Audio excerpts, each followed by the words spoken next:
Fitness. Today I want to talk to you guys a little bit about smudging. My new series is all about spiritual living, but that was what everyone wanted to hear about when I did my little poll, so that's what I'll be talking about this week. So, excuse me.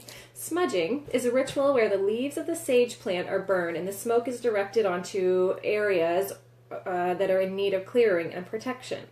Native Americans started the tradition of using sage to ward off evil spirits and negative energies, and white sage has been used in ceremonies to seek blessings of health, prosperity, banish spirits, and encourage protection. Sage can amplify any clearing and protective techniques that you are already using. As a plant and as such, a living being, sage also has a spirit. The spirit of sage is dedicated to offering protection, blessings, and clearing unwanted energy. As the leaves are burned, express your gratitude for its assistance. The spirit of the sage plant releases its energy of clearing and protection into the space or onto the object that you want to clear. As the smoke moves through the room or over a surface, the smoke attaches itself to heavy negative energy that's within the space or on the object or the being. As the smoke clears, the spirit of sage carries away the negative energy that was once attached and takes it back up to spiritual light. You can smudge anything, any space, anyone who needs a clearing. If it's a person, you should always get their consent first. Although we probably all like to just smudge somebody who's grouchy. It's always good to smudge a new home that you've moved into so there aren't any leftover lingering energies affecting you and your family.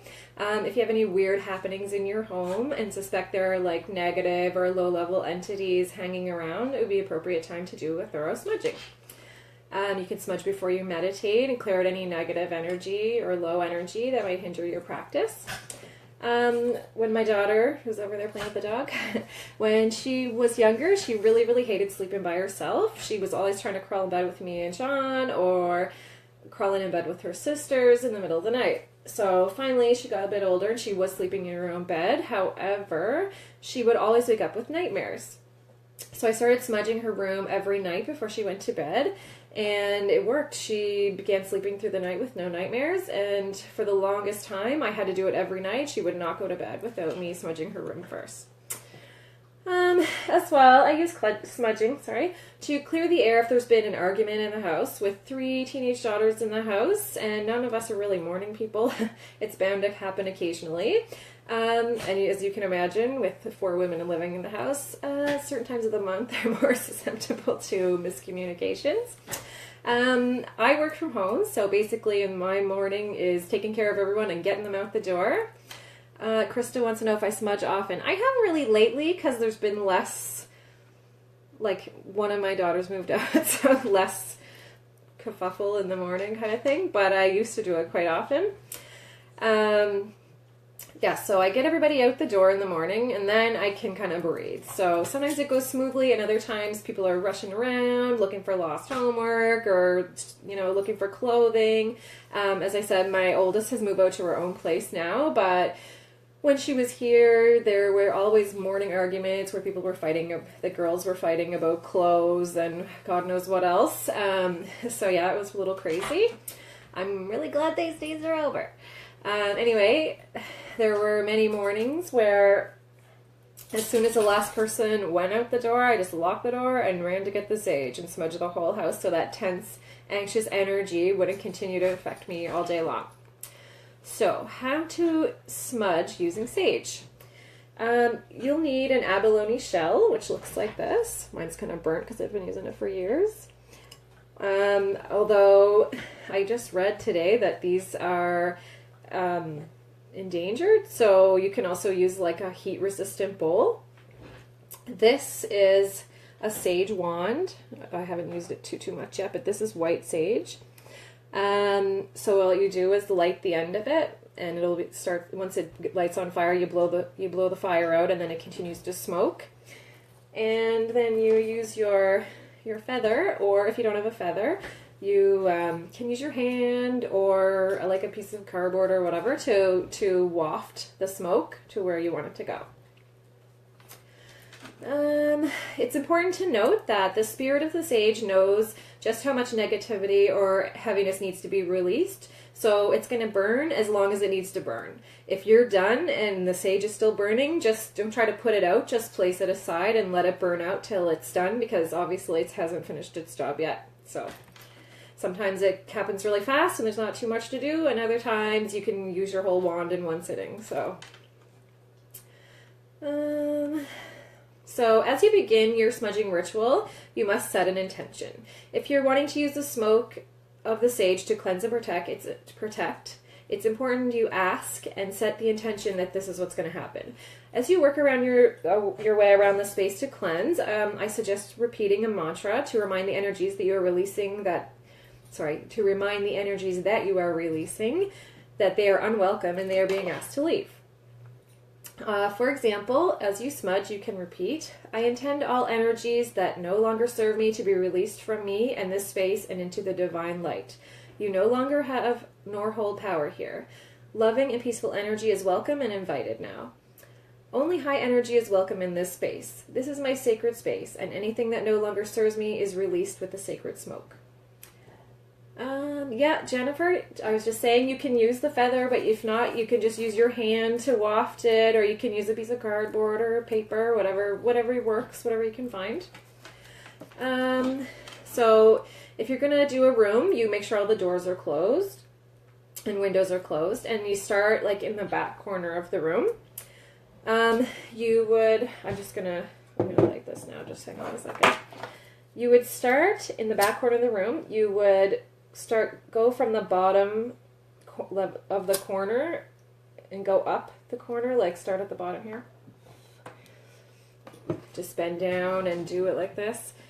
You put this in, the lit end in, and just leave it like that, and then you have your feather, and you waft the smoke wherever you want it to go.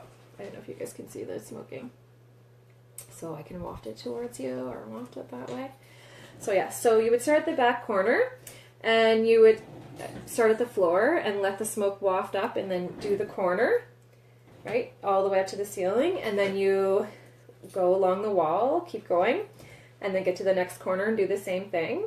And then if you got to a window, you would start at the bottom left corner and go all the way around the frame. Keep wafting around the frame so that you kind of make a seal with that. And then you should make your way around and then get to the door. And so then you can do around the door frame. And then when you're finished, you go out and shut the door and just leave for about 15 minutes and let the smoke and energy do its thing. And then after 15 minutes, you just pop back in and open the door, open the windows, and let all that energy out. And then the dog are fighting on my futon. Maybe I'll sage them. If you're gonna sage a building or a house, start at the back of the house and work your way to the front door, sort of thing, room by room, and do the same thing. Start at the back corner of each room, do the whole room, and then go to the next room, start at the back corner, do that whole room, and then work your way out. And then the last room you should be the room. Oh God, don't you love it? Okay, stop. I can't.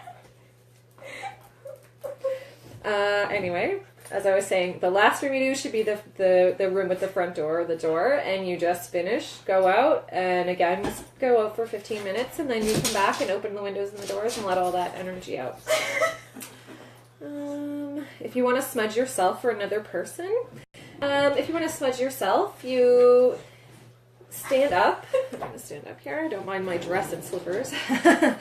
You bend over. I know you can't see all of me, but I'm just kind of bent over, and I start at the bottom, and I'm wafting it towards myself, and as I stand up, it's coming higher on my body, and then I just go up, and then it's over my head.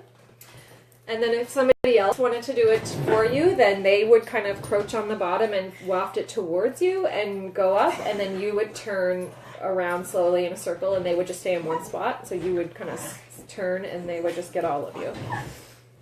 So yeah, you should be able to purchase all the supplies you need: abalone shells and feathers and sage. Okay, excuse me, you guys. Oliver, come. Oliver. You know it's live one. Yeah, so if you're local, you should be able to buy all this stuff at either Angel Essentials in Bedford or Into the Mystic, I think it's called, in Dartmouth. We used to have Sarah Spiritual Treasures, but they're closed. We used to have Little Mysteries, but they're closed. I know there is something like the Witch's Broom Closet or something like that downtown, but I haven't been there yet, although I should make a point of going down there.